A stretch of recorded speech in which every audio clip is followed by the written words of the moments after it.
Chapter 57. Lilian Dale vanquishes her mother. Mrs. Dale had been present during the interview in which John Eames had made his prayer to her daughter, but she had said little or nothing on that occasion. All her wishes had been in favor of the suitor, but she had not dared to express them, neither had she dared to leave the room. It had been hard upon him to be thus forced to declare his love in the presence of a third person, but he had done it, and had gone away with his answer. Then, when the thing was over, Lily, without any communion with her mother, took herself off, and was no more seen till the evening hours had come on, in which it was natural that they should be together again. Mrs. Dale, when thus alone, had been able to think of nothing but this new suit for her daughter's hand. If only it might be accomplished. If any words from her to Lily might be efficacious to such an end. And yet, hitherto, she had been afraid almost to utter a word. She knew that it was very difficult. She declared to herself over and over that he had come too soon, that the attempt had been made too quickly after that other shipwreck. How was it possible that the ship should put to sea again at once, with all her timbers so rudely strained? And yet, now that the attempt had been made, now that Eames had uttered his request and been sent away with an answer, she felt that she must at once speak to Lily on the subject. If ever she were to speak upon it. She thought that she understood her child and all her feelings. She recognized the violence of the shock which must be encountered before Lily could be brought to acknowledge such a change in her heart. But if the thing could be done, Lily would be a happy woman. When once done it would be in all respects a blessing. And if it were not done, might not Lily's life be blank, lonely, and loveless to the end? Yet when Lily came down in the evening, with some light, half-joking word on her lips, as was usual to her, Mrs. Dale was still afraid to venture upon her task. "I suppose, mamma, we may consider it as a settled thing that everything must be again unpacked, and that the lodging scheme will be given up." "I don't know that, my dear." "Oh, but I do, after what you said just now. What geese everybody will think us." "I shouldn't care a bit for that, if we didn't think ourselves geese, or if your uncle did not think us so. I believe he would think we were swans. If I had ever thought he would be so much in earnest about it, or that he would ever have cared about our being here, I would never have voted for going. But he is so strange. He is affectionate when he ought to be angry, and ill-natured when he ought to be gentle and kind. He has, at any rate, given us reason to feel sure of his affection. For us girls, I never doubted it. But, mamma, I don't think I could face Mrs. Boyce. Mrs. Hearn and Mrs. Crump would be very bad, and Hopkins would come down upon us terribly when he found that we had given way. But Mrs. Boyce would be worse than any of them. Can't you fancy the tone of her congratulations? I think I should survive Mrs. Boyce." "Ah, yes, because we should have to go and tell her. I know your cowardice of old, mamma, don't I? And Belle wouldn't care a bit, because of her lover. Mrs. Boyce will be nothing to her. It is I that must bear it all. Well, I don't mind, I'll vote for staying if you will promise to be happy here." "Oh, mamma, I'll vote for anything if you will be happy." "And will you be happy?" "Yes, as happy as the day is long. Only I know we shall never see Belle. People never do see each other when they live just at that distance. It's too near for long visits, and too far for short visits. I'll tell you what. We might make arrangements each to walk halfway, and meet at the corner of Lord de Guest's wood. I wonder whether they'd let us put up a seat there. I think we might have a little house and carry sandwiches and a bottle of beer. Couldn't we see something of each other in that way?" Thus it came to be the fixed idea of both of them that they would abandon their plan of migrating to Guestwick, and on this subject they continued to talk over their tea-table. But on that evening Mrs. Dale ventured to say nothing about John Eames. But they did not even yet dare to commence the work of reconstructing their old home. Belle must come back before they would do that, and the express assent of the squire must be formally obtained. Mrs. Dale must, in a degree, acknowledge herself to have been wrong, and ask to be forgiven for her contumacy. I suppose the three of us had better go up in sackcloth, and throw ashes on our foreheads as we meet Hopkins in the garden," said Lily. "And then I know he'll heap coals of fire on our heads by sending us an early dish of peas. And Dingles would bring us in a pheasant, only that pheasants don't grow in May. If the sackcloth doesn't take an unpleasanter shape than that, I shan't mind it. That's because you've got no delicate feelings. And then Uncle Christopher's gratitude. Ah! I shall feel that. But, Mamma, we'll wait till Belle comes home. She shall decide. She is going away, and therefore she'll be free from prejudice. If Uncle offers to paint the house, and I know he will, then I shall be humbled to the dust." But yet Mrs. Dale had said nothing on the subject which was nearest to her heart. When Lilian pleasantry had accused her of cowardice, her mind had instantly gone off to that other matter, and she had told herself that she was a coward. Why should she be afraid of offering her counsel to her own child? It seemed to her as though she had neglected some duty in allowing Crosby's conduct to have passed away without hardly a word of comment on it between herself and Lily. Should she not have forced upon her daughter's conviction the fact that Crosby had been a villain, and as such should be discarded from her heart? As it was, Lily had spoken the simple truth when she told John Eames that she was dealing more openly with him on that affair of her engagement than she had ever dealt, even with her mother. Thinking of this as she sat in her own room that night, before she allowed herself to rest, Mrs. Dale resolved that on the next morning she would endeavor to make Lily see as she saw and think as she thought. She let breakfast pass by before she began her task, and even then she did not rush at it at once. Lily sat herself down to her work when the teacups were taken away, and Mrs. Dale went down to her kitchen as was her wont. It was nearly 11 before she seated herself in the parlor, and even then she got her workbox before her and took out her needle. "I wonder how Belle gets on with Lady Julia," said Lily. "Very well, I'm sure. Lady Julia won't bite her, I know, and I suppose her dismay at the tall footmen has passed off by this time." "I don't know that they have any tall footmen." "Short footmen then, you know what I mean, all the noble belongings.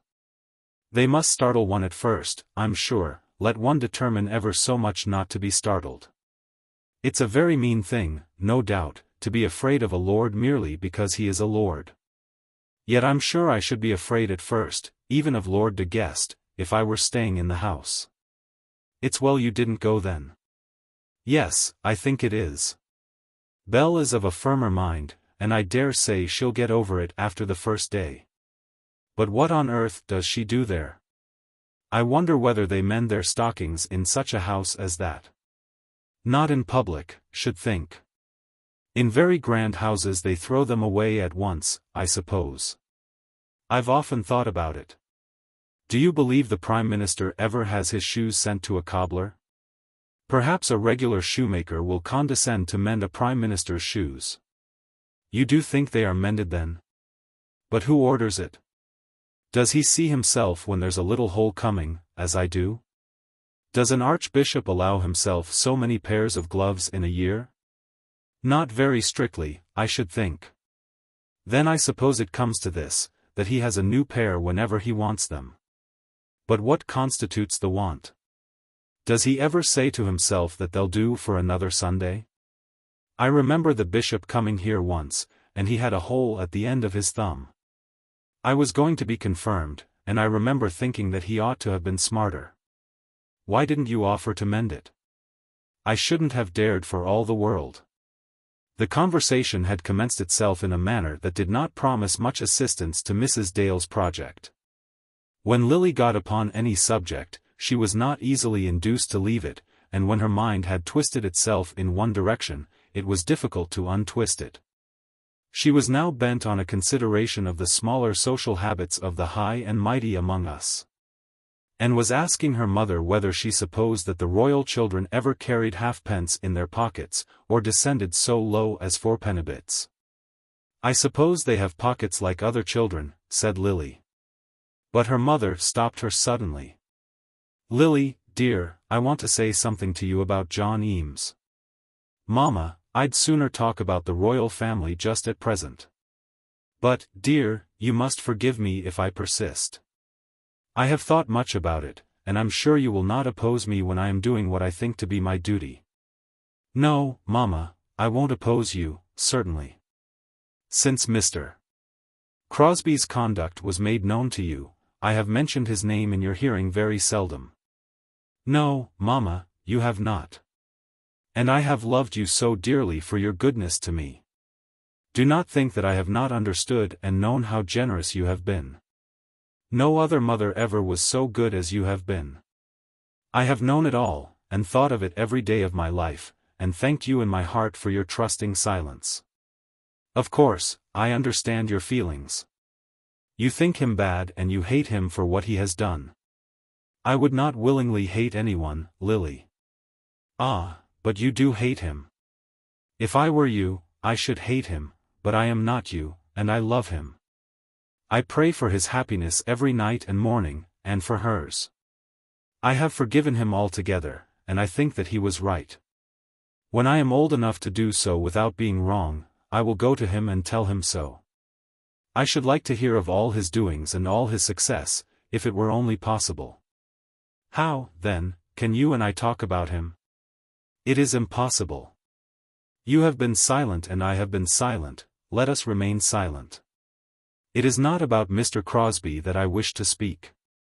But I think you ought to understand that conduct such as his will be rebuked by all the world. You may forgive him, but you should acknowledge. Mamma, I don't want to acknowledge anything. Not about him. There are things as to which a person cannot argue. Mrs. Dale felt that this present matter was one as to which she could not argue. Of course, Mamma, continued Lily, I don't want to oppose you in anything, but I think we had better be silent about this. Of course I am thinking only of your future happiness. I know you are, but pray believe me that you need not be alarmed. I do not mean to be unhappy. Indeed, I think I may say I am not unhappy. Of course I have been unhappy, very unhappy. I did think that my heart would break. But that has passed away, and I believe I can be as happy as my neighbors. We're all of us sure to have some troubles, as you used to tell us when we were children. Mrs. Dale felt that she had begun wrong, and that she would have been able to make better progress had she omitted all mention of Crosby's name. She knew exactly what it was that she wished to say, what were the arguments which she desired to expound before her daughter. But she did not know what language to use, or how she might best put her thoughts into words. She paused for a while, and Lily went on with her work as though the conversation was over. But the conversation was not over. It was about John Eames, and not about Mr. Crosby, that I wished to speak to you. Oh, Mamma! My dear, you must not hinder me in doing what I think to be a duty. I heard what he said to you and what you replied, and of course I cannot but have my mind full of the subject. Why should you set yourself against him in so fixed a manner? Because I love another man. These words she spoke out loud, in a steady, almost dogged tone, with a certain show of audacity, as though aware that the declaration was unseemly, but resolved that, though unseemly, it must be made. But, Lily, that love, from its very nature, must cease, or, rather, such love is not the same as that you felt when you thought that you were to be his wife. Yes, it is. If she died, and he came to me in 5 years' time, I would still take him. I should think myself constrained to take him.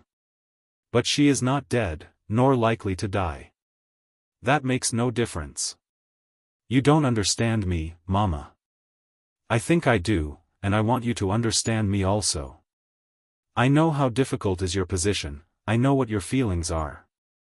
But I know this also, that if you could reason with yourself, and bring yourself in time to receive John Eames as a dear friend. I did receive him as a dear friend. Why not? He is a dear friend. I love him heartily, as you do. You know what I mean? Yes, I do, and I tell you it is impossible. If you would make the attempt, all this misery would soon be forgotten. If once you could bring yourself to regard him as a friend, who might become your husband, all this would be changed, and I should see you happy. You are strangely anxious to be rid of me, Mamma. Yes, Lily, to be rid of you in that way. If I could see you put your hand in his as his promised wife, I think that I should be the happiest woman in the world. Mamma, I cannot make you happy in that way. If you really understood my feelings, my doing as you propose would make you very unhappy. I should commit a great sin, the sin against which women should be more guarded than against any other. In my heart I am married to that other man. I gave myself to him, and loved him, and rejoiced in his love. When he kissed me I kissed him again, and I longed for his kisses. I seemed to live only that he might caress me. All that time I never felt myself to be wrong, because he was all in all to me. I was his own. That has been changed, to my great misfortune, but it cannot be undone or forgotten. I cannot be the girl I was before he came here. There are things that will not have themselves buried and put out of sight, as though they had never been. I am as you are, Mamma, widowed. But you have your daughter, and I have my mother. If you will be contented, so will I. Then she got up and threw herself on her mother's neck. Mrs. Dale's argument was over now. To such an appeal as that last made by Lily no rejoinder on her part was possible. After that she was driven to acknowledge to herself that she must be silent. Years as they rolled on might make a change, but no reasoning could be of avail. She embraced her daughter, weeping over her, whereas Lily's eyes were dry. "It shall be as you will, Mrs. Dale murmured. "Yes, as I will. I shall have my own way, shall I not? That is all I want, to be a tyrant over you, and make you do my bidding in everything, as a well-behaved mother should do. But I won't be stern in my orderings. If you will only be obedient, I will be so gracious to you. There's Hopkins again. I wonder whether he has come to knock us down and trample upon us with another speech." Hopkins knew very well to which window he must come, as only one of the rooms was at the present time habitable. He came up to the dining room, and almost flattened his nose against the glass. "Well, Hopkins," said Lily, "here we are." Mrs. Dale had turned her face away, for she knew that the tears were still on her cheek. "Yes, miss, I see you. I want to speak to your mamma, miss." "Come round," said Lily, anxious to spare her mother the necessity of showing herself at once. "It's too cold to open the window, come round, and I'll open the door." "Too cold," muttered Hopkins, as he went. "They'll find it a deal colder in lodgings at Guestwick." However, he went round through the kitchen, and Lily met him in the hall. "Well, Hopkins, what is it?" "Mamma has got a headache." "Got a headache, has she? I won't make her headache no worse. It's my opinion that there's nothing for a headache so good as fresh air. Only some people can't bear to be blowed upon, not for a minute. If you don't let down the lights in a greenhouse more or less every day, you'll never get any plants, never. And it's just the same with the grapes. Is I to go back and say as how I couldn't see her? You can come in if you like, only be quiet, you know. Ain't I always quiet, miss? Did anybody ever hear me rampage? If you please, ma'am, the squire's come home." "What, home from Guestwick? Has he brought Miss Bell?" "He ain't brought none but hisself, 'cause he come on horseback, and it's my belief he's going back almost immediate. But he wants you to come to him, Mrs. Dale." "Oh, yes, I'll come at once. He bade me say with his kind love. I don't know whether that makes any difference. At any rate, I'll come, Hopkins. And I ain't to say nothing about the headache?" "About what?" said Mrs. Dale. "No, no, no," said Lily. "Mamma will be there at once. Go and tell my uncle, there's a good man," and she put up her hand and backed him out of the room. "I don't believe she's got no headache at all," said Hopkins, grumbling, as he returned through the back premises. What lies gentlefolks do tell. If I said I'd a headache when I ought to be out among the things, what would they say to me? But a poor man mustn't never lie, nor yet drink, nor yet do nothing. And so he went back with his message. What can have brought your uncle home? Said Mrs. Dale. Just to look after the cattle, and to see that the pigs are not all dead. My wonder is that he should ever have gone away. I must go up to him at once. Oh, yes, of course. And what shall I say about the house? It's not about that, at least I think not. I don't think he'll speak about that again till you speak to him. But if he does? You must put your trust in Providence. Declare you've got a bad headache, as I told Hopkins just now. Only you would throw me over by not understanding. I'll walk with you down to the bridge. So they went off together across the lawn. But Lily was soon left alone, and continued her walk, waiting for her mother's return. As she went round and round the gravel paths, she thought of the words that she had said to her mother. She had declared that she also was widowed. And so it should be, she said, debating the matter with herself. What can a heart be worth if it can be transferred hither and thither as circumstances and convenience and comfort may require?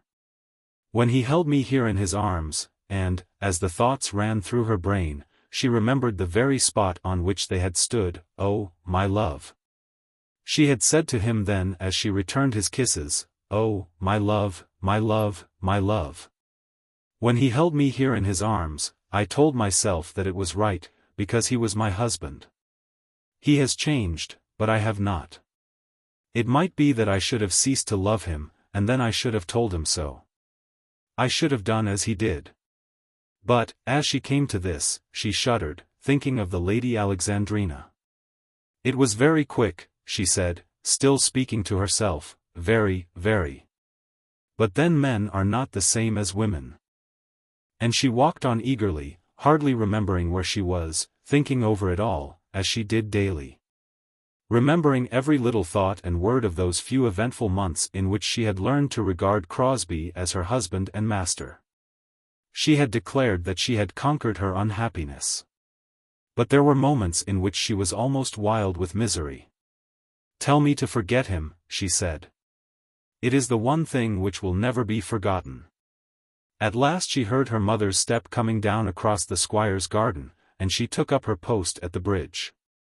Stand and deliver, she said, as her mother put her foot upon the plank. That is, if you've got anything worth delivering. Is anything settled? Come up to the house, said Mrs. Dale, and I'll tell you all. Chapter 58. The Fate of the Small House. There was something in the tone of Mrs. Dale's voice, as she desired her daughter to come up to the house, and declared that her budget of news should be opened there, which at once silenced Lily's assumed pleasantry. Her mother had been away fully 2 hours, during which Lily had still continued her walk round the garden, till at last she had become impatient for her mother's footstep.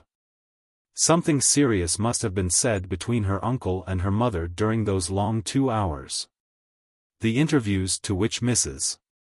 Dale was occasionally summoned at the great house did not usually exceed 20 minutes, and the upshot would be communicated to the girls in a turn or two round the garden. But in the present instance Mrs. Dale positively declined to speak till she was seated within the house. Did he come over on purpose to see you, mamma? Yes, my dear, I believe so. He wished to see you, too, but I asked his permission to postpone that till after I had talked to you. To see me, mamma? About what?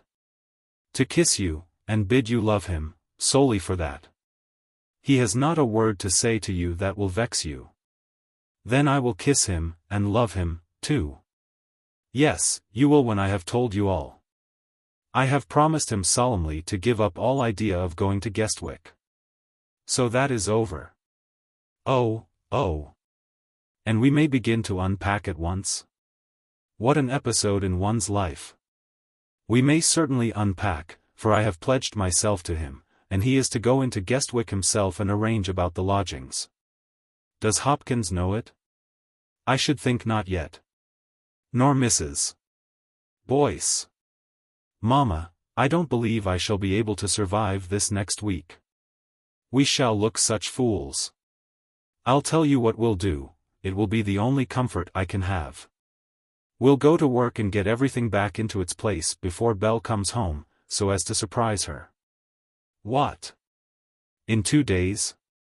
Why not? I'll make Hopkins come and help, and then he'll not be so bad.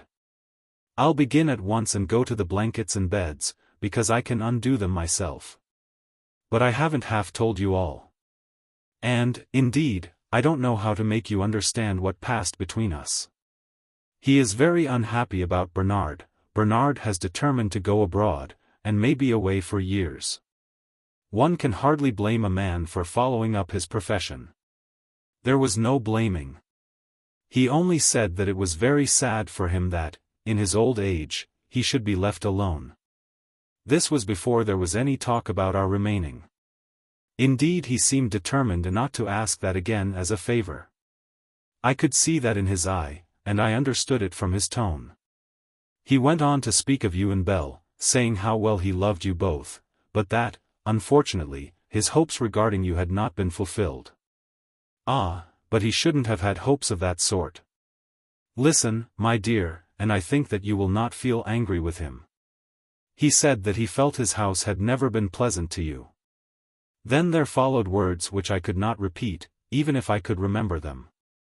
He said much about myself, regretting that the feeling between us had not been more kindly. But my heart, he said, has ever been kinder than my words. Then I got up from where I was seated, and going over to him, I told him that we would remain here. And what did he say?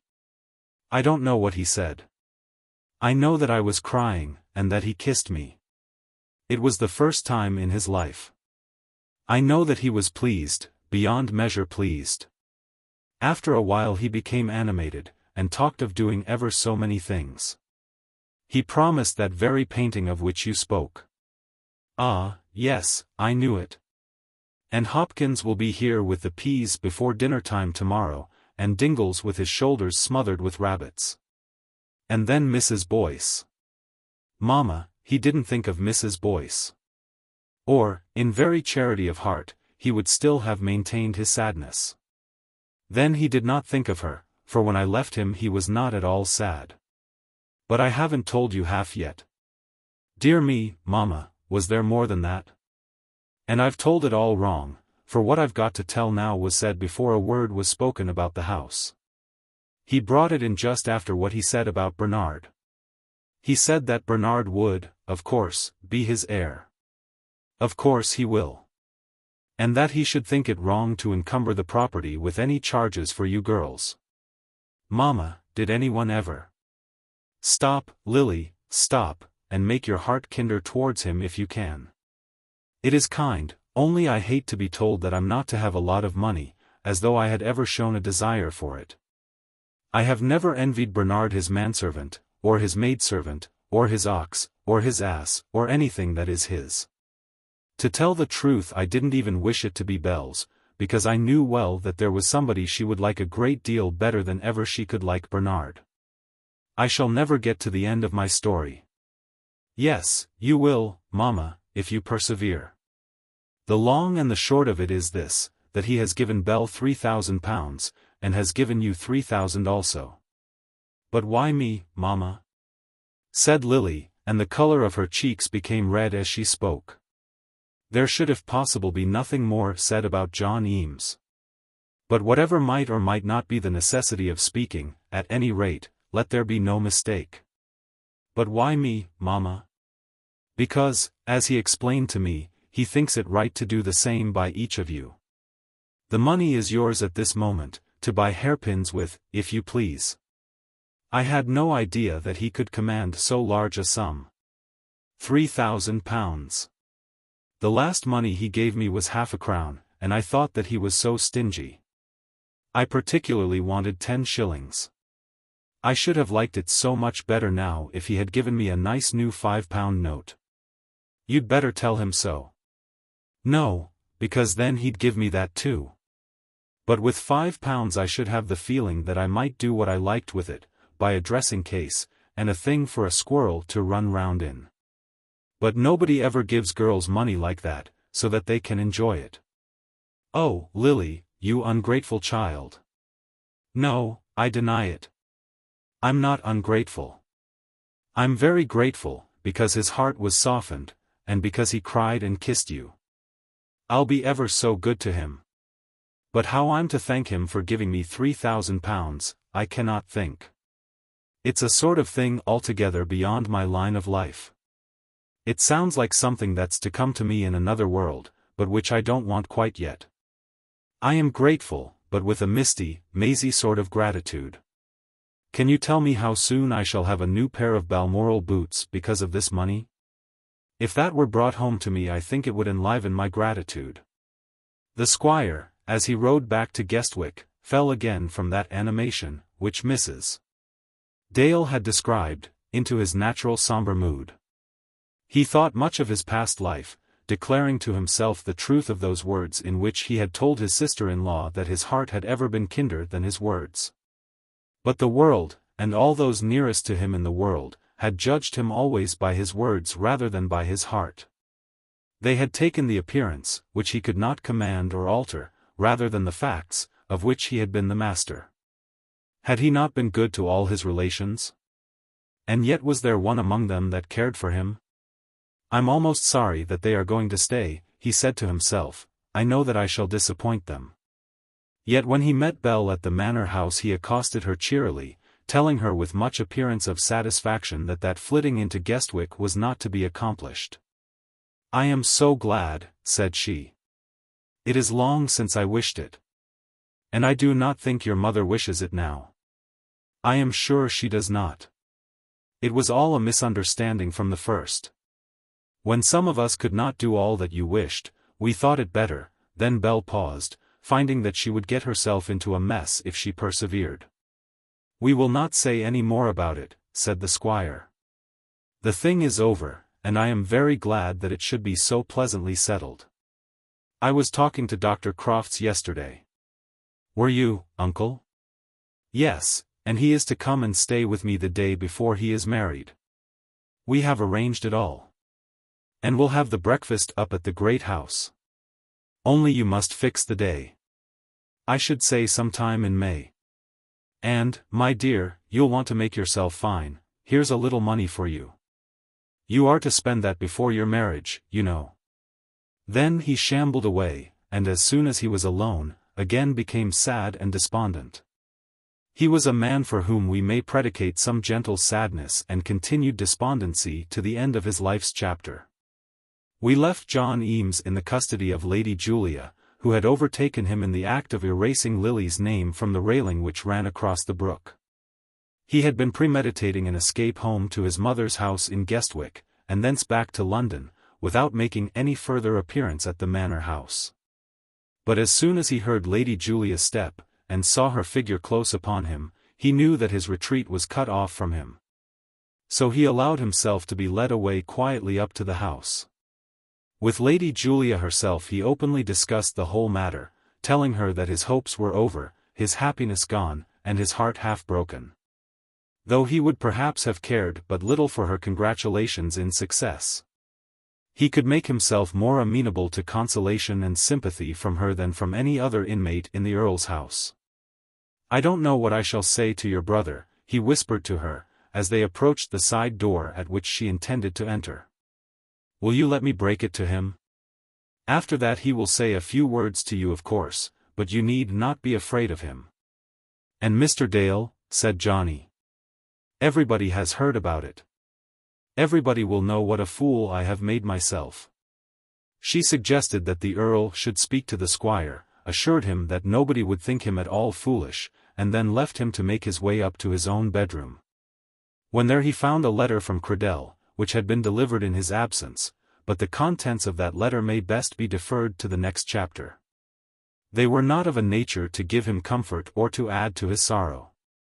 About an hour before dinner there was a knock at his door, and the Earl himself, when summoned, made his appearance in the room. He was dressed in his usual farming attire, having been caught by Lady Julia on his first approach to the house, and had come away direct to his young friend. after having been duly trained in what he ought to say by his kind-hearted sister. I am not, however, prepared to declare that he strictly followed his sister's teaching in all that he said upon the occasion. "Well, my boy," he began, "so the young lady has been perverse." "Yes, my lord. That is, I don't know about being perverse. It is all over." "That's as may be, Johnny. As far as I know, not half of them accept their lovers the first time of asking. I shall not ask her again." "Oh, yes, you will. You don't mean to say you are angry with her for refusing you?" "Not in the least. I have no right to be angry. I am only angry with myself for being such a fool, Lord de Guest. I wish I had been dead before I came down here on this errand. Now I think of it, I know there are so many things which ought to have made me sure how it would be. I don't see that at all. You come down again, let me see, it's May now. Say you come when the shooting begins in September. If we can't get you leave of absence in any other way, we'll make old Buffle come too. Only, by George, I believe he'd shoot us all. But never mind, we'll manage that. You keep up your spirits till September, and then we'll fight the battle in another way. The squire shall get up a little party for the bride, and my Lady Lily must go then. You shall meet her so, and then we'll shoot over the squire's land. We'll bring you together so. You see if we don't. Lord bless me. Refused once. My belief is, that in these days a girl thinks nothing of a man till she has refused him half a dozen times. I don't think Lily is at all like that. Look here, Johnny. I have not a word to say against Miss Lily. I like her very much, and think her one of the nicest girls I know. When she's your wife, I'll love her dearly, if she'll let me. But she's made of the same stuff as other girls, and will act in the same way. Things have gone a little astray among you, and they won't right themselves all in a minute. She knows now what your feelings are, and she'll go on thinking of it, till at last you'll be in her thoughts more than that other fellow. Don't tell me about her becoming an old maid, because at her time of life she has been so unfortunate as to come across a false-hearted man like that. It may take a little time. But if you'll carry on and not be downhearted, you'll find it will all come right in the end. Everybody doesn't get all that they want in a minute. How I shall quiz you about all this when you have been 2 or 3 years married.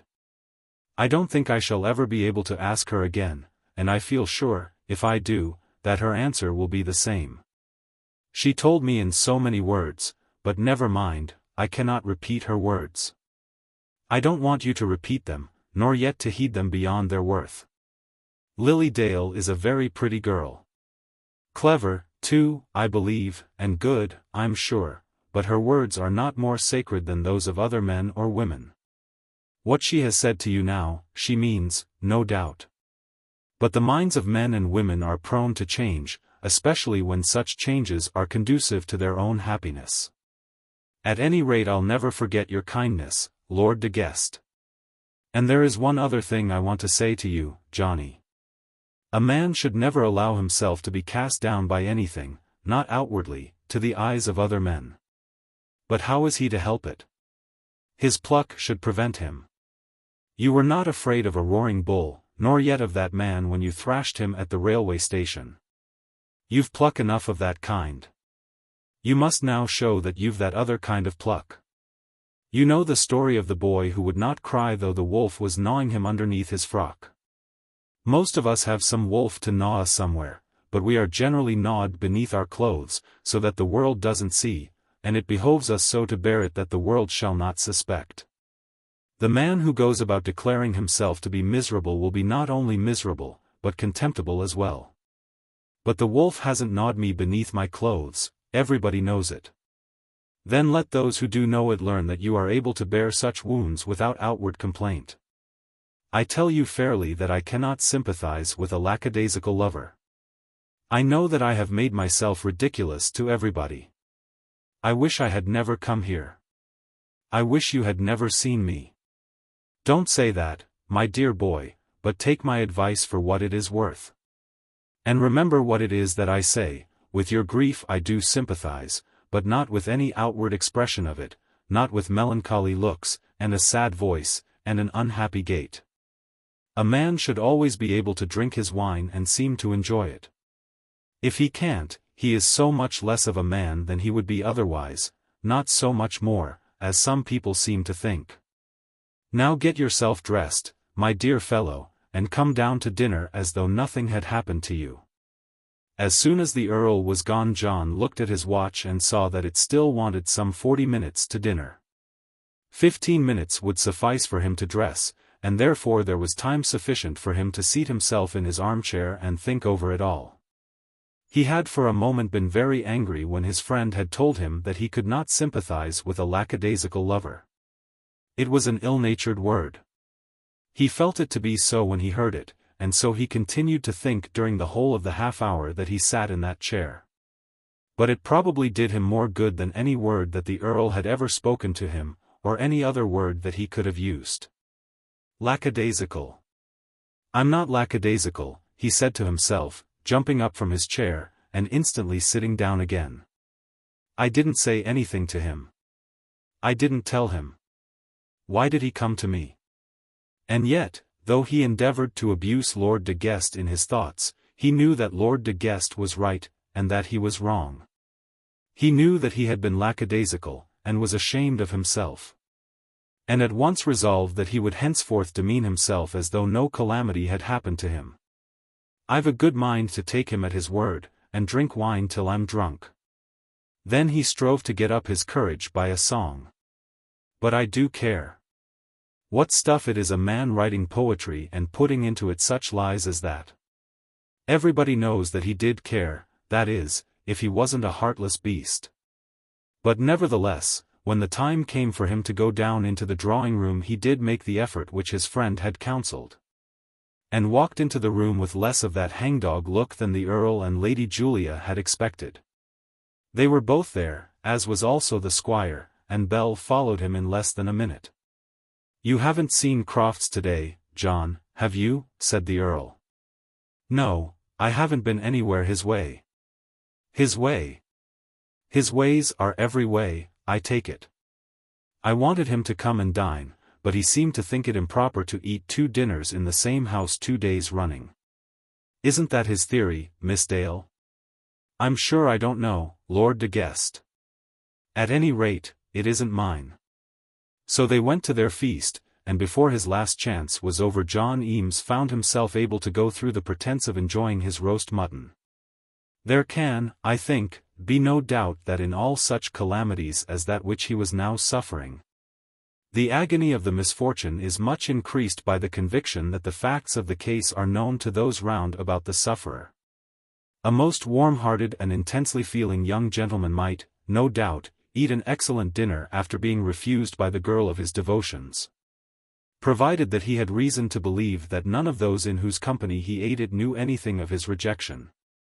But the same warm-hearted and intensely feeling young gentleman would find it very difficult to go through the ceremony with any appearance of true appetite or gastronomic enjoyment, if he were aware that all his convives knew all the facts of his little misfortune. Generally, we may suppose, a man in such condition goes to his club for his dinner, or seeks consolation in the shades of some adjacent Richmond or Hampton court. There he meditates on his condition in silence, and does ultimately enjoy his little plate of whitebait, his cutlet and his moderate pint of sherry. He probably goes alone to the theatre, and, in his stall, speculates with a somewhat bitter sarcasm on the vanity of the world. Then he returns home, sad indeed, but with a moderated sadness. And as he puffs out the smoke of his cigar at the open window, with perhaps the comfort of a little brandy and water at his elbow, swears to himself that, by Jove, he'll have another try for it. Alone, a man may console himself, or among a crowd of unconscious mortals, but it must be admitted that the position of John Eames was severe. He had been invited down there to woo Lily Dale, and the squire and Bell had been asked to be present at the wooing. Had it all gone well, nothing could have been nicer. He would have been the hero of the hour, and everybody would have sung for him his song of triumph. But everything had not gone well, and he found it very difficult to carry himself otherwise than lackadaisically. On the whole, however, his effort was such that the Earl gave him credit for his demeanor, and told him when parting with him for the night that he was a fine fellow, and that everything should go right with him yet. "And you mustn't be angry with me for speaking harshly to you," he said. "I wasn't a bit angry." "Yes, you were, and I rather meant that you should be. But you mustn't go away in dudgeon." He stayed at the manor house one day longer, and then he returned to his room at the income tax office, to the disagreeable sound of Sir Raffles' little bell, and the much more disagreeable sound of Sir Raffles' big voice. Chapter 59. John Eames becomes a man. Eames, when he was halfway up to London in the railway carriage, took out from his pocket a letter and read it. During the former portion of his journey he had been thinking of other things. But gradually he had resolved that it would be better for him not to think more of those other things for the present, and therefore he had recourse to his letter by way of dissipating his thoughts. It was from Credell, and ran as follows. Income Tax Office, May, 186-. My dear John, I hope the tidings which I have to give you will not make you angry, and that you will not think I am untrue to the great friendship which I have for you because of that which I am now going to tell you. There is no man, and the word man was underscored, there is no man whose regard I value so highly as I do yours. And though I feel that you can have no just ground to be displeased with me after all that I have heard you say on many occasions, nevertheless, in matters of the heart it is very hard for one person to understand the sentiments of another, and when the affections of a lady are concerned, I know that quarrels will sometimes arise. Eames, when he had got so far as this, on the first perusal of the letter, knew well what was to follow. Poor Caudle, he said to himself. He's hooked, and he'll never get himself off the hook again. But let that be as it may, the matter has now gone too far for any alteration to be made by me. Nor would any mere earthly inducement suffice to change me. The claims of friendship are very strong, but those of love are paramount. Of course I know all that has passed between you and Amelia Roper. Much of this I had heard from you before, but the rest she has now told me with that pure-minded honesty which is the most remarkable feature in her character. She has confessed that at one time she felt attached to you, and that she was induced by your perseverance to allow you to regard her as your fiancée. Fancy girl he probably conceived to be the vulgar English for the elegant term which he used. But all that must be over between you now. Amelia has promised to be mine, this also was underscored, and mine I intend that she shall be. That you may find in the kind smiles of L.D. consolation for any disappointment which this may occasion you, is the ardent wish of your true friend, Joseph Credell. P.S. Perhaps I had better tell you the whole. Mrs. Roper has been in some trouble about her house. She is a little in arrears with her rent, and some bills have not been paid. As she explained that she has been brought into this by those dreadful Lupexes, I have consented to take the house into my own hands, and have given bills to one or two tradesmen for small amounts. Of course she will take them up, but it was the credit that was wanting. She will carry on the house, but I shall, in fact, be the proprietor. I suppose it will not suit you now to remain here, but don't you think I might make it comfortable enough for some of our fellows, say half a dozen or so? That is Mrs. Roper's idea, and I certainly think it is not a bad one. Our first efforts must be to get rid of the Lupexes. Miss Spruce goes next week. In the meantime we are all taking our meals up in our own rooms, so that there is nothing for the Lupexes to eat. But they don't seem to mind that, and still keep the sitting room and best bedroom. We mean to lock them out after Tuesday, and send all their boxes to the public house. Poor Credell. Eames, as he threw himself back upon his seat and contemplated the depth of misfortune into which his friend had fallen, began to be almost in love with his own position. He himself was, no doubt, a very miserable fellow. There was only one thing in life worth living for, and that he could not get. He had been thinking for the last 3 days of throwing himself before a locomotive steam engine, and was not quite sure that he would not do it yet. But, nevertheless, his place was a place among the gods as compared to that which poor Cradell had selected for himself. To be not only the husband of Amelia Roper, but to have been driven to take upon himself as his bride's fortune the whole of his future mother-in-law's debts. To find himself the owner of a very indifferent lodging-house, the owner as regarded all responsibility, though not the owner as regarded any possible profit. And then, above and almost worse than all the rest, to find himself saddled with the Lupexes in the beginning of his career. Poor Cradell indeed. Eames had not taken his things away from the lodging-house before he left London, and therefore determined to drive to Burton Crescent immediately on his arrival.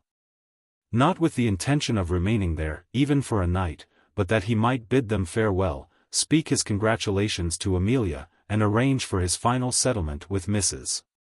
Roper. It should have been explained in the last chapter that the Earl had told him before parting with him that his want of success with Lily would make no difference as regarded money. John had, of course, expostulated, saying that he did not want anything, and would not, under his existing circumstances, accept anything. But the Earl was a man who knew how to have his own way, and in this matter did have it. Our friend, therefore, was a man of wealth when he returned to London, and could tell Mrs. Roper that he would send her a cheque for her little balance as soon as he reached his office. He arrived in the middle of the day, not timing his return at all after the usual manner of government clerks, who generally manage to reach the metropolis not more than half an hour before the moment at which they are bound to show themselves in their seats. But he had come back 2 days before he was due, and had run away from the country as though London in May to him were much pleasanter than the woods and fields. But neither had London nor the woods and fields any influence on his return. He had gone down that he might throw himself at the feet of Lily Dale, gone down, as he now confessed to himself, with hopes almost triumphant. And he had returned because Lily Dale would not have him at her feet. I loved him, Crosby, better than all the world besides. It is still the same. I still love him better than all the world. Those were the words which had driven him back to London.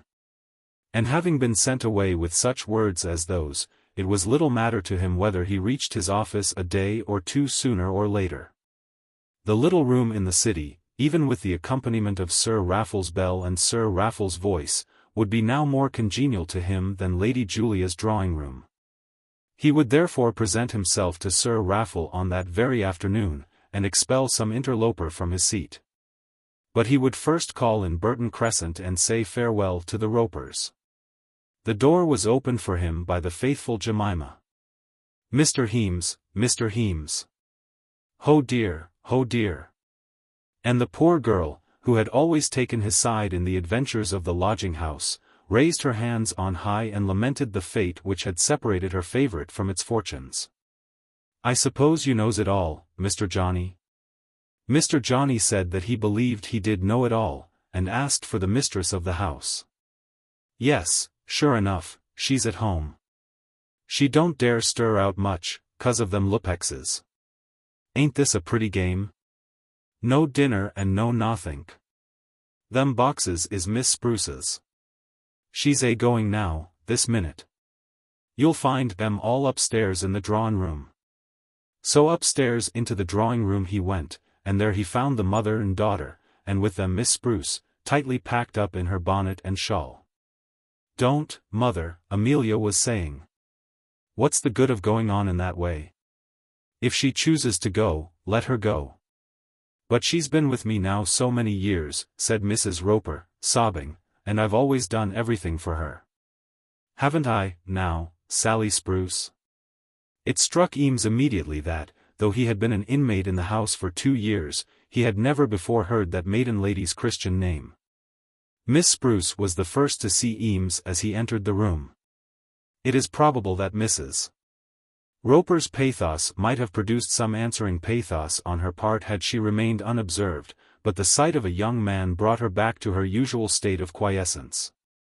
I'm only an old woman, said she, and here's Mr. Eames come back again. How d'ye do, Mrs. Roper?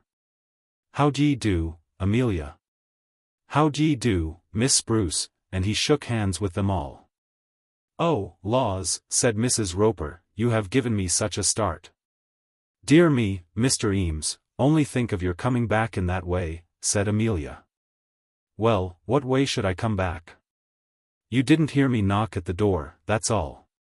So Miss Spruce is really going to leave you? Isn't it dreadful, Mr. Eames? 19 years we've been together. Taking both houses together, Miss Spruce, we have, indeed." Miss Spruce, at this point, struggled very hard to convince John Eames that the period in question had in truth extended over only 18 years, but Mrs. Roper was authoritative, and would not permit it. "It's 19 years if it's a day. No one ought to know dates if I don't, and there isn't one in the world understands her ways unless it's me. Haven't I been up to your bedroom every night, and with my own hand given you," but she stopped herself. And was too good a woman to declare before a young man what had been the nature of her nightly ministrations to her guest. "I don't think you'll be so comfortable anywhere else, Miss Spruce," said Eames. "Comfortable? Of course she won't," said Amelia. "But if I was mother I wouldn't have any more words about it." "It isn't the money I'm thinking of, but the feeling of it," said Mrs. Roper. "The house will be so lonely like. I shan't know myself, that I shan't. And now that things are all settled so pleasantly, and that the Lupexes must go on Tuesday, I'll tell you what, Sally. I'll pay for the cab myself, and I'll start off to Dulwich by the omnibus tomorrow, and settle it all out of my own pocket. I will indeed. Come, there's the cab. Let me go down, and send him away." "I'll do that," said Eames. "It's only 6pence, off the stand," Mrs. Roper called to him as he left the room. But the cabman got a shilling, and John, as he returned, found Jemima in the act of carrying Miss Spruce's boxes back to her room. "So much the better for poor Caudle," said he to himself. "As he has gone into the trade it's well that he should have somebody that will pay him." Mrs. Roper followed Miss Spruce up the stairs and Johnny was left with Amelia. "He's ridden to you, I know," said she, with her face turned a little away from him. She was certainly very handsome, but there was a hard, cross, almost sullen look about her, which robbed her countenance of all its pleasantness. And yet she had no intention of being sullen with him. "Yes," said John. "He has told me how it's all going to be." "Well?" she said. "Well," said he.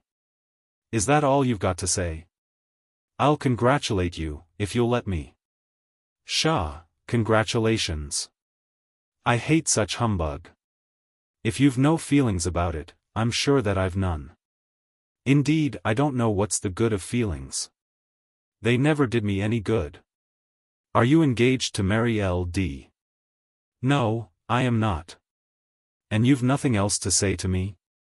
"Nothing, except my hopes for your happiness." "What else can I say?" "You are engaged to marry my friend Cradell, and I think it will be a happy match." She turned away her face further from him, and the look of it became even more sullen. Could it be possible that at such a moment she still had a hope that he might come back to her? "Goodbye, Amelia," he said, putting out his hand to her. "And this is to be the last of you in this house." "Well, I don't know about that. I'll come and call upon you, if you'll let me, when you're married." "Yes," she said, "that there may be rows in the house, and noise, and jealousy, as there have been with that wicked woman upstairs. Not if I know it, you won't. John Eames, I wish I'd never seen you. I wish we might have both fallen dead when we first met. I didn't think ever to have cared for a man as I have cared for you. It's all trash and nonsense and foolery, I know that. It's all very well for young ladies as can sit in drawing rooms all their lives, but when a woman has her way to make in the world it's all foolery. And such a hard way too to make as mine is. But it won't be hard now. Won't it? But I think it will. I wish you would try it. Not that I'm going to complain. I never minded work, and as for company, I can put up with anybody. The world's not to be all dancing and fiddling for the likes of me. I know that well enough. But, and then she paused. What's the but about, Amelia? It's like you to ask me, isn't it? To tell the truth, he should not have asked her. Never mind. I'm not going to have any words with you. If you've been a knave, I've been a fool, and that's worse. But I don't think I have been a knave. I've been both, said the girl, and both for nothing. After that you may go. I've told you what I am, and I'll leave you to name yourself. I didn't think it was in me to have been such a fool. It's that frets me. Never mind, sir, it's all over now, and I wish you goodbye. I do not think that there was the slightest reason why John should have again kissed her at parting, but he did so. She bore it, not struggling with him. But she took his caress with sullen endurance. It'll be the last, she said. Goodbye, John Eames. Goodbye, Amelia. Try to make him a good wife and then you'll be happy. She turned up her nose at this, assuming a look of unutterable scorn. But she said nothing further, and then he left the room. At the parlor door he met Mrs. Roper, and had his parting words with her. I am so glad you came, said she. It was just that word you said that made Miss Spruce stay. Her money is so ready, you know. And so you've had it all out with her about Credell. She'll make him a good wife, she will indeed, much better than you've been giving her credit for. I don't doubt she'll be a very good wife. You see, Mr. Eames, it's all over now, and we understand each other, don't we? It made me very unhappy when she was setting her cap at you, it did indeed. She is my own daughter, and I couldn't go against her, could I? But I knew it wasn't in any way suiting. Laws, I know the difference. She's good enough for him any day of the week, Mr. Eames. That she is, Saturdays or Sundays, said Johnny, not knowing exactly what he ought to say. So she is, and if he does his duty by her she won't go astray in hers by him. And as for you, Mr. Eames, I am sure I've always felt it an honor and a pleasure to have you in the house. And if ever you could use a good word in sending to me any of your young men, I'd do by them as a mother should, I would indeed. I know I've been to blame about those Lupexes, but haven't I suffered for it, Mr. Eames? And it was difficult to know at first, wasn't it? And as to you and Amelia, if you would send any of your young men to try, there couldn't be anything more of that kind, could there? I know it hasn't all been just as it should have been. That is as regards you, but I should like to hear you say that you found me honest before you went. I have tried to be honest, I have indeed. Eames assured her that he was convinced of her honesty, and that he had never thought of impugning her character either in regard to those unfortunate people, the Lupexes, or in reference to other matters. He did not think, he said, that any young men would consult him as to their lodgings, but if he could be of any service to her, he would. Then he bade her goodbye, and having bestowed half a sovereign on the faithful Jemima, he took a long farewell of Burton Crescent. Amelia had told him not to come and see her when she should be married, and he had resolved that he would take her at her word. So he walked off from the Crescent, not exactly shaking the dust from his feet, but resolving that he would know no more either of its dust or of its dirt. Dirt enough he had encountered there certainly, and he was now old enough to feel that the inmates of Mrs. Roper's house had not been those among whom a resting place for his early years should judiciously have been sought. But he had come out of the fire comparatively unharmed. And I regret to say that he felt but little for the terrible scorchings to which his friend had been subjected and was about to subject himself. He was quite content to look at the matter exactly as it was looked at by Mrs. Roper. Amelia was good enough for Joseph Credell, any day of the week. Poor Credell, of whom in these pages after this notice no more will be heard. I cannot but think that a hard measure of justice was meted out to him, in proportion to the extent of his sins. More weak and foolish than our friend and hero he had been, but not to my knowledge more wicked. But it is to the vain and foolish that the punishments fall. And to them they fall so thickly and constantly that the thinker is driven to think that vanity and folly are of all sins those which may be the least forgiven. As for Cradell, I may declare that he did marry Amelia, that he did, with some pride, take the place of master of the house at the bottom of Mrs. Roper's table, and that he did make himself responsible for all Mrs. Roper's debts. Of his future fortunes there is not space to speak in these pages. Going away from the Crescent, Eames had himself driven to his office, which he reached just as the men were leaving it, at 4 o'clock. Cradell was gone, so that he did not see him on that afternoon, but he had an opportunity of shaking hands with Mr. Love, who treated him with all the smiling courtesy due to an official bigwig, for a private secretary, if not absolutely a bigwig, is semi-big, and entitled to a certain amount of reverence. And he passed Mr. Kissing in the passage, hurrying along as usual with a huge book under his arm. Mr. Kissing, hurried as he was, stopped his shuffling feet. But Eames only looked at him, hardly honoring him with the acknowledgment of a nod of his head. Mr. Kissing, however, was not offended. He knew that the private secretary of the first commissioner had been the guest of an earl, and what more than a nod could be expected from him. After that John made his way into the august presence of Sir Raffle, and found that great man putting on his shoes in the presence of FitzHoward. FitzHoward blushed. But the shoes had not been touched by him, as he took occasion afterwards to inform John Eames. Sir Raffle was all smiles and civility. "Delighted to see you back, Eames, am, upon my word. Though I and FitzHoward have got on capitally in your absence, haven't we, FitzHoward?" "Oh, yes," drawled FitzHoward. "I haven't minded it for a time, just while Eames has been away. You're much too idle to keep at it, I know, but your bread will be buttered for you elsewhere, so it doesn't signify. My compliments to the Duchess when you see her." Then FitzHoward went. "And how's my dear old friend?" asked Sir Raffle, as though of all men living Lord de Guest were the one for whom he had the strongest and the oldest love. And yet he must have known that John Eames knew as much about it as he did himself. But there are men who have the most lively gratification in calling lords and marquises their friends. Though they know that nobody believes a word of what they say, even though they know how great is the odium they incur, and how lasting is the ridicule which their vanity produces. It is a gentle insanity which prevails in the outer courts of every aristocracy. And as it brings with itself considerable annoyance and but a lukewarm pleasure, it should not be treated with too keen a severity. "And how's my dear old friend?" Eames assured him that his dear old friend was all right, that Lady Julia was all right, that the dear old place was all right. Sir Raffle now spoke as though the dear old place were quite well known to him. Was the game doing pretty well? Was there a promise of birds? Sir Raffle's anxiety was quite intense, and expressed with almost familiar affection. "And, by the by, Eames, where are you living at present?"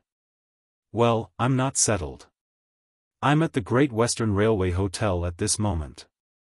Capital house, very, only it's expensive if you stay there the whole season."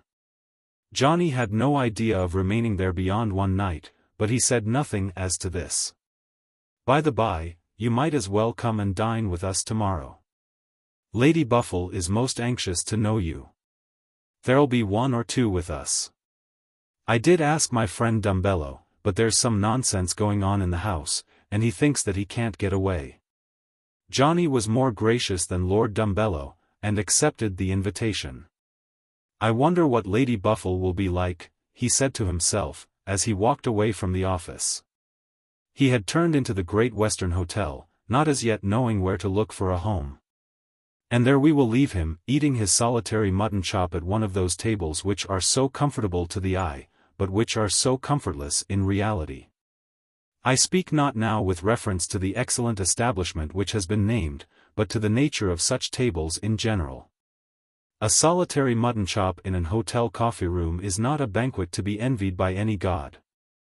And if the mutton chop be converted into soup, fish, little dishes, big dishes, and the rest, the matter becomes worse and not better. What comfort are you to have, seated alone on that horsehair chair, staring into the room and watching the waiters as they whisk about their towels.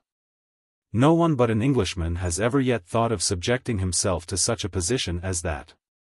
But here we will leave John Eames, and in doing so I must be allowed to declare that only now, at this moment, has he entered on his manhood. Hitherto he has been a hobbledehoy, a calf, as it were, who had carried his calfishness later into life than is common with calves. But who did not, perhaps, on that account, give promise of making a worse ox than the rest of them. His life hitherto, as recorded in these pages, had afforded him no brilliant success, had hardly qualified him for the role of hero which he has been made to play. I feel that I have been in fault in giving such prominence to a hobbledehoy, and that I should have told my story better had I brought Mr. Crosbie more conspicuously forward on my canvas. He at any rate has gotten to himself a wife, as a hero always should do, whereas I must leave my poor friend Johnny without any matrimonial prospects. It was thus that he thought of himself as he sat moping over his solitary table in the hotel coffee-room. He acknowledged to himself that he had not hitherto been a man. But at the same time he made some resolution which, I trust, may assist him in commencing his manhood from this date. Chapter 60. Conclusion. It was early in June that Lily went up to her uncle at the great house. Pleading for Hopkins, pleading that to Hopkins might be restored all the privileges of head gardener at the great house. There was some absurdity in this, seeing that he had never really relinquished his privileges, but the manner of the quarrel had been in this wise. There was in those days, and had been for years, a vexed question between Hopkins and Jolliffe the bailiff on the matter of stable manure. Hopkins had pretended to the right of taking what he required from the farmyard, without asking leave of anyone. Jolliffe in return had hinted, that if this were so, Hopkins would take it all. "But I can't eat it," Hopkins had said. Jolliffe merely grunted, signifying by the grunt, as Hopkins thought, that though a gardener couldn't eat a mountain of manure 50 feet long and 15 high, couldn't eat in the body, he might convert it into things edible for his own personal use. And so there had been a great feud. The unfortunate squire had of course been called on to arbitrate, and having postponed his decision by every contrivance possible to him, had at last been driven by Jolliffe to declare that Hopkins should take nothing that was not assigned to him. Hopkins, when the decision was made known to him by his master, bit his old lips, and turned round upon his old heel, speechless. "You'll find it so at all other places," said the squire, apologetically. "Other places," sneered Hopkins. "Where would he find other gardeners like himself?" It is hardly necessary to declare that from that moment he resolved that he would abide by no such order. Jolliffe on the next morning informed the squire that the order had been broken, and the squire fretted and fumed, wishing that Jolliffe were well buried under the mountain in question. "If they all is to do as they like," said Jolliffe, "then nobody won't care for nobody." The squire understood that an order if given must be obeyed, and therefore, with many inner groanings of the spirit, resolved that war must be waged against Hopkins. On the following morning he found the old man himself wheeling a huge barrow of manure round from the yard into the kitchen garden. Now, on ordinary occasions, Hopkins was not required to do with his own hands work of that description. He had a man under him who hewed wood, and carried water, and wheeled barrows, one man always, and often two. The squire knew when he saw him that he was sinning, and bade him stop upon his road.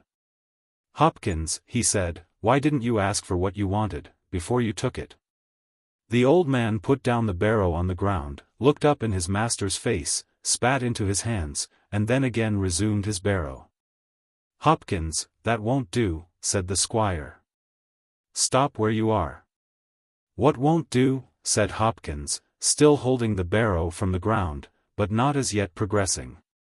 "Put it down, Hopkins," and Hopkins did put it down.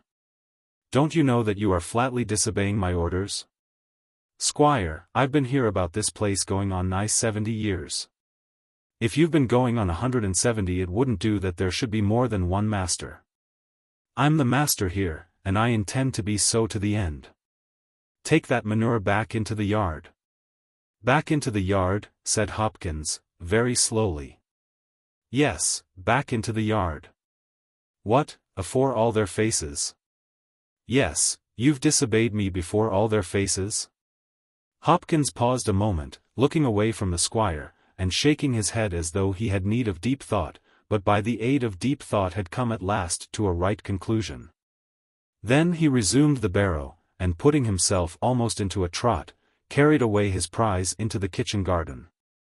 At the pace which he went it would have been beyond the squire's power to stop him, nor would Mr. Dale have wished to come to a personal encounter with his servant.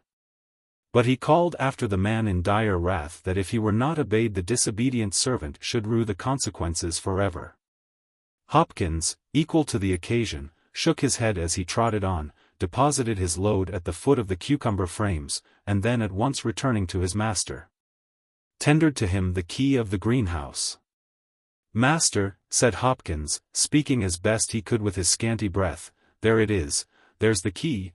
Of course I don't want no warning, and doesn't care about my week's wages. I'll be out of the cottage afore night, and as for the workus, I suppose they'll let me in at once, if your honour'll give 'em a line. Now as Hopkins was well known by the squire to be the owner of £300 or £400, the hint about the workhouse must be allowed to have been melodramatic. Don't be a fool, said the squire, almost gnashing his teeth. I know I've been a fool, said Hopkins, about that dung. My feelings has been too much for me. When a man's feelings has been too much for him, he'd better just take hisself off, and lie in the workus till he dies. And then he again tendered the key. But the squire did not take the key, and so Hopkins went on. I suppose I'd better just see to the lights and the like of that, till you've suited yourself, Mr. Dale. It be a pity all them grapes should go off, and they, as you may say, all one as fit for the table. It's a long way the best crop I ever see on 'em. I've been that careful with 'em that I haven't had a natural night's rest, not since February. There ain't nobody about this place as understands grapes, nor yet anywhere nigh that could be got at. My lord's head man is wery ignorant, but even if he knew ever so, of course he couldn't come here. I suppose I'd better keep the key till you're suited, Mr. Dale. Then for a fortnight there was an interregnum in the gardens, terrible in the annals of Allington. Hopkins lived in his cottage indeed, and looked most sedulously after the grapes. In looking after the grapes, too, he took the greenhouses under his care. But he would have nothing to do with the outer gardens, took no wages, returning the amount sent to him back to the squire, and insisted with everybody that he had been dismissed. He went about with some terrible horticultural implement always in his hand, with which it was said that he intended to attack Jolliffe, but Jolliffe prudently kept out of his way. As soon as it had been resolved by Mrs. Dale and Lily that the flitting from the small house at Allington was not to be accomplished, Lily communicated the fact to Hopkins. Miss, said he, when I said them few words to you and your mamma, I knew that you would listen to reason. This was no more than Lily had expected. That Hopkins should claim the honor of having prevailed by his arguments was a matter of course. Yes, said Lily, we've made up our minds to stay. Uncle wishes it. Wishes it. Laws, miss. It ain't only wishes. And we all wishes it. Why, now, look at the reason of the thing. Here's this here house. But, Hopkins, it's decided. We're going to stay. What I want to know is this. Can you come at once and help me to unpack? What? This very evening, as is. Yes, now, we want to have the things about again before they come back from Guestwick. Hopkins scratched his head and hesitated, not wishing to yield to any proposition that could be considered as childish, but he gave way at last, feeling that the work itself was a good work. Mrs. Dale also assented, laughing at Lily for her folly as she did so, and in this way the things were unpacked very quickly, and the alliance between Lily and Hopkins became, for the time, very close. This work of unpacking and resettling was not yet over, when the battle of the manure broke out, and therefore it was that Hopkins, when his feelings had become altogether too much for him, about the dung, came at last to Lily, and laying down at her feet all the weight and all the glory of his 60-odd years of life, implored her to make matters straight for him. "It's been a killing me, miss, so it has, to see the way they've been a-cutting that asparagus. It ain't cutting at all. It's just hawking it up, what is fit, and what isn't, altogether. And they've been putting the plants in where I didn't mean 'em, though they knowed I didn't mean 'em. I've stood by, miss, and said never a word. I'd a died sooner. But, Miss Lily, what my sufferings have been, 'cause of my feelings getting the better of me about that, you know, miss, nobody will ever tell, nobody. Then Hopkins turned away and wept. "Uncle," said Lily, creeping close up against his chair, "I want to ask you a great favor." "A great favor? Well, I don't think I shall refuse you anything at present." "It isn't to ask another earl to the house, is it?" "Another earl," said Lily. "Yes, haven't you heard? Miss Bell has been here this morning, insisting that I should have over Lord de Guest and his sister for the marriage. It seems that there was some scheming between Bell and Lady Julia. Of course you'll ask them." "Of course I must. I've no way out of it. It'll be all very well for Bell, who'll be off to Wales with her lover. But what am I to do with the Earl and Lady Julia, when they're gone? Will you come and help me?" In answer to this, Lily of course promised that she would come and help. "Indeed," said she, "I thought we were all asked up for the day. And now for my favor. Uncle, you must forgive poor Hopkins." "Forgive a fiddlestick," said the squire. "No, but you must. You can't think how unhappy he is. How can I forgive a man who won't forgive me? He goes prowling about the place doing nothing. And he sends me back his wages, and he looks as though he were going to murder someone, and all because he wouldn't do as he was told. How am I to forgive such a man as that?" "But, uncle, why not? It would be his forgiving me. He knows very well that he may come back whenever he pleases, and, indeed, for the matter of that he has never gone away. But he is so very unhappy. What can I do to make him happier? Just go down to his cottage and tell him that you forgive him. Then he'll argue with me." "No, I don't think he will. He is too much down in the world for arguing now." "Ah. You don't know him as I do. All the misfortunes in the world wouldn't stop that man's conceit.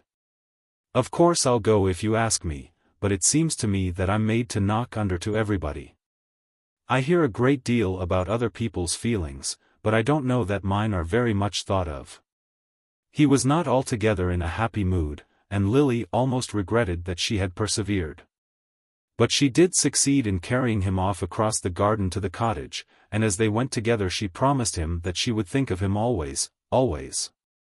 The scene with Hopkins cannot be described now, as it would take too many of our few remaining pages. It resulted, I am afraid I must confess, in nothing more triumphant to the squire than a treaty of mutual forgiveness. Hopkins acknowledged, with much self-reproach, that his feelings had been too many for him, but then, look at his provocation. He could not keep his tongue from that matter, and certainly said as much in his own defense as he did in confession of his sins. The substantial triumph was altogether his, for nobody again ever dared to interfere with his operations in the farmyard.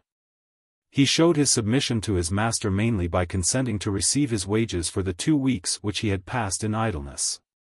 Owing to this little accident, Lily was not so much oppressed by Hopkins as she had expected to be in that matter of their altered plans, but this salvation did not extend to Mrs. Hearn, to Mrs. Crump, or, above all, to Mrs. Boyce. They, all of them, took an interest more or less strong in the Hopkins controversy. But their interest in the occupation of the small house was much stronger, and it was found useless to put Mrs. Hearn off with the gardener's persistent refusal of his wages, when she was big with inquiry whether the house was to be painted inside, as well as out. "Ah," said she, "I think I'll go and look at lodgings at Guestwick myself, and pack up some of my beds." Lily made no answer to this, feeling that it was a part of that punishment which she had expected. "Dear, dear," said Mrs. Crump to the two girls. "Well, to be sure, we should a been lone without and mayhap we might a got worse in your place. But why did go and fasten up all your things in them big boxes, just to unfasten 'em all again?" "We changed our minds, Mrs. Crump," said Bell, with some severity. "Yees, I know ye changed your mindses. Well, it's all right for loikes o' ye, no doubt, but if we changes our mindses, we hears of it." "So, it seems, do we," said Lily. "But never mind, Mrs. Crump. Do you send us our letters up early, and then we won't quarrel." "Oh, letters. Drat them for letters. I wish there weren't no sich things. There was a man here yesterday with his imperence. I don't know where he come from, down from Luanon, I believe, and this was wrong, and that was wrong, and everything was wrong, and then he said he'd have me discharged the sarvice. Dear me, Mrs. Crump, that wouldn't do at all. Discharged the sarvice. Tuppence farden a day. So I told Un to discharge hisself, and take all the old bundles and things away upon his shoulders. Letters indeed. What business have they with postmissusses, if they cannot pay 'em better nor tuppence farden a day?" And in this way, under the shelter of Mrs. Crump's storm of wrath against the inspector who had visited her, Lily and Bell escaped much that would have fallen upon their own heads, but Mrs. Boyce still remained. I may here add, in order that Mrs. Crump's history may be carried on to the farthest possible point, that she was not discharged the sarvice, and that she still receives her tuppence farthing a day from the Crown. "That's a bitter old lady," said the inspector to the man who was driving him. "Yes, sir, they all says the same about she. There ain't none of 'em get much change out of Mrs. Crump." Bell and Lily went together also to Mrs. Boyce's. "If she makes herself very disagreeable, I shall insist upon talking of your marriage," said Lily. "I've not the slightest objection," said Bell. "Only I don't know what there can be to say about it. Marrying the doctor is such a very commonplace sort of thing." "Not a bit more commonplace than marrying the parson," said Lily. "Oh, yes, it is. Parsons' marriages are often very grand affairs. They come in among county people. That's their luck in life. Doctors never do, nor lawyers. I don't think lawyers ever get married in the country. They're supposed to do it up in London. But a country doctor's wedding is not a thing to be talked about much." Mrs. Boyce probably agreed in this view of the matter, seeing that she did not choose the coming marriage as her first subject of conversation. As soon as the two girls were seated she flew away immediately to the house, and began to express her very great surprise, and her joy also, at the sudden change which had been made in their plans. "It is so much nicer, you know," said she, "that things should be pleasant among relatives." "Things always have been tolerably pleasant with us," said Bell. "Oh, yes, I'm sure of that. I've always said it was quite a pleasure to see you and your uncle together. And when we heard about your all having to leave. But we didn't have to leave, Mrs. Boyce. We were going to leave because we thought Mama would be more comfortable in Guestwick, and now we're not going to leave, because we've all changed our mindses, as Mrs. Crump calls it." "And is it true the house is going to be painted?" asked Mrs. Boyce. "I believe it is true," said Lily. "Inside and out?" "It must be done some day," said Bell. "Yes, to be sure. But I must say it is generous of the Squire. There's such a deal of woodwork about your house. I know I wish the ecclesiastical commissioners would paint ours. But nobody ever does anything for the clergy. I'm sure I'm delighted you're going to stay. As I said to Mr. Boyce, what should we ever have done without you?" I believe the Squire had made up his mind that he would not let the place. I don't think he ever has let it. And if there was nobody in it, it would all go to rack and ruin, wouldn't it? Had your mamma to pay anything for the lodging she engaged at Guestwick? Upon my word, I don't know. Bell can tell you better about that than I, as Dr. Crofts settled it. I suppose Dr. Crofts tells her everything. And so the conversation was changed, and Mrs. Boyce was made to understand that whatever further mystery there might be, it would not be unravelled on that occasion. It was settled that Dr. Crofts and Bell should be married about the middle of June, and the squire determined to give what grace he could to the ceremony by opening his own house on the occasion. Lord de Guest and Lady Julia were invited by special arrangement between her ladyship and Bell, as has been before explained. The Colonel also with Lady Fanny came up from Torquay on the occasion, this being the first visit made by the Colonel to his paternal roof for many years. Bernard did not accompany his father. He had not yet gone abroad, but there were circumstances which made him feel that he would not find himself comfortable at the wedding. The service was performed by Mr. Boyce, assisted, as the County Chronicle very fully remarked, by the Reverend John Joseph Jones, M.A., late of Jesus College, Cambridge, and curate of St. Peter's, Northgate, Guestwick. The fault of which little advertisement was this, that as none of the readers of the paper had patience to get beyond the Reverend John Joseph Jones, the fact of Bell's marriage with Dr. Crofts was not disseminated as widely as might have been wished. The marriage went off very nicely. The squire was upon his very best behavior, and welcomed his guests as though he really enjoyed their presence there in his halls. Hopkins, who was quite aware that he had been triumphant, decorated the old rooms with mingled flowers and greenery with an assiduous care which pleased the two girls mightily. And during this work of wreathing and decking there was one little morsel of feeling displayed which may as well be told in these last lines. Lily had been encouraging the old man while Bell for a moment had been absent. "I wish it had been for thee, my darling," he said, "I wish it had been for thee."